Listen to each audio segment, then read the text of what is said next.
Whether you're looking for answers to specific life questions or seeking to become the best version of you possible, welcome to the Mental Breakdown and Psych Reg podcast, where we offer insight, information, and strategies based upon research and years of practice as clinical psychologists.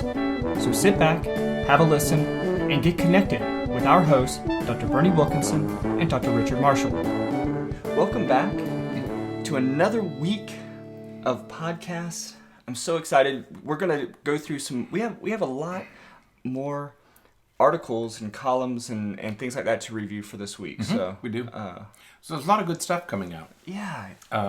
It seems like there's more and more being written about all of the things that we've been talking about. So it's great to have the opportunity to find these and from a variety of sources. Right. Yeah, I don't know. Some of them were Popular Press and Wall Street Journal and the New Yorker and parenting magazines, and they're coming from all different directions, discussing many of the topics that we've discussed on our shows before. I don't know whether we're just seeing these things because we're interested or there really are more things coming out, but it really does seem like there's more stuff coming out on these topics of interest to us. Right.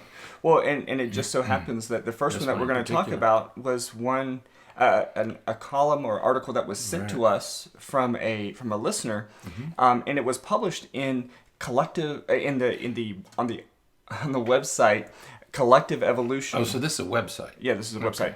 Because I didn't recognize that title. Yeah, and it's the title of the article is Several Texas Schools Tripled Recess Time, and it has been helping the growing ADHD problem. It's something we've been talking about for years. We have, and it's great to see that that there's some school districts that are really sort of pushing the boundaries of what is expected in schools, and they're seeing some really positive outcome. And I mean this in the best possible way.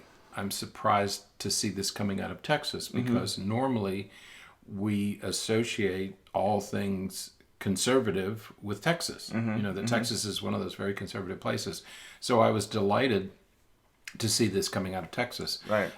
They have actually tripled the recess time. Yeah. Okay. And with two important findings. Yeah. Right. Two really important findings. Right. One is that the test scores are getting better. Test scores are getting better. Right. Who would have thought? Thunk it. Remember Spark? Remember that physician who goes into schools and does those aerobic exercises in the morning? Yeah. And they discovered the same thing. Just by increasing exercise, they increased test scores. It was the only thing that changed. Right. Because these kids were allowed to do aerobic exercises prior to the start of classes in the morning. And test scores went up. Yeah. Okay. Yeah. And now here we see the same result. Absolutely. And I think I really do believe there's something to that. Kids are meant to play. Even Vygotsky 100 years ago said kids are meant to play. That's where they really stretch themselves and develop new skills is during play. Absolutely. If it's supervised, the teacher limits. Right. Whereas I was talking to one of my classes about this the other night. When kids are alone, they do crazy things. Right. They climb trees. They get on roofs and jump off. You don't do that when adults are around. Right. You do that when nobody's around. When you're playing. Yeah. You really stretch yourself when the adults aren't around. And I think that's what happens with these kids. They have to blow off some steam. Right. And not just that, but of course the physiological improvements and help that comes from being able to play and get that physical activity. So that was one thing. The other thing is that they were seeing significant reductions in the prevalence of ADHD symptoms. That is the most encouraging part of this whole article. Yeah. Oh my gosh. So again, in a place where we often see very high rates of ADHD diagnoses of ADHD and of course ADHD symptoms, here again all we changed was the amount of recess. And they're seeing a reduction in ADHD symptoms. No medications? Nope. No. Hey, I have a question for you. When were you in elementary school? In the 80s? Yeah. Yeah. Did you have recess? Yes, I think so. It's hard to remember. It was so long ago. I was in elementary school and Did you say in the 20s? And we had recess 3 times a day. What? We had it once in the morning. Well, that's because you guys didn't have as many subjects to study back then. We didn't have books, you know. That's right. We only had one pencil that we had to share. That's right. No, we had one recess in the morning, and we went out after lunch, and then we had one short recess in the afternoon. Wow. I think we did that into the 80s or I don't know. I don't know. But you had recess in the 80s. Yeah. Okay. When our children went to school, they didn't have recess. Yeah, it my started kids to decline. Yeah. went to elementary school they started in the 90s and into the 2000s, and they didn't have recess. Right. I couldn't have done it. Yeah. I ask you because you and I both have ADHD. I couldn't have gone to school the way my kids did. Right. I never would have made it. Been difficult. I would have had horrible ADHD symptoms. Right. It was I knew that every once in a while we were going to go outside and blow off some steam.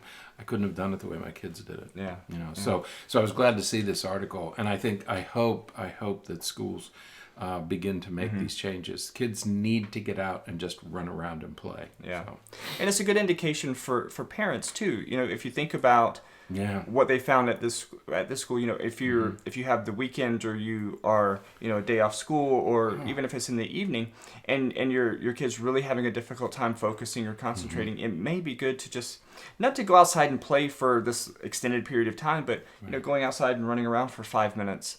Again, not a lot of time, because you don't want to completely shift out of that mode. You know, recess usually only lasts, you know, 5 or 10 minutes sometimes. it would be short, you know, and then it would take time to get everybody back into the room and get everybody settled down. And that's what teachers were worried about for so long, is that they were giving up too much instructional time. But it's worth all the time. Yeah. The other thing is, I think parents need to key to their children's rhythms. Right. Some kids should do homework as soon as they get home. Other kids need to get out and blow off a little steam first. So you need to know your child and what your child needs, and when they should be doing homework. Absolutely. So, let them play. That's the great point, that you have to know your child. Yeah. Right. So you know, think about that. If you're a teacher, you know, think about ways to build some of these motor activities and physical activities into your teaching. You know, it doesn't take a lot of time, and it doesn't necessarily have to interrupt too much educational time or academic engagement time. You know, just find some time for them to spend some of this energy, and it really can reset. Let them reset. That's right. So, all right. Good. That's it. Yeah, that's a good one. I'll have a link. Thank you to the listener for sending it in, too. Yeah, absolutely. I'll have a link to the article in the show notes, so if you want to check it out. So that'll be great. Yep. All right. Until next time, I'm Dr. Bernie. I'm Dr. Richard. Have a great day. Stay happy, stay healthy, and forget to be afraid.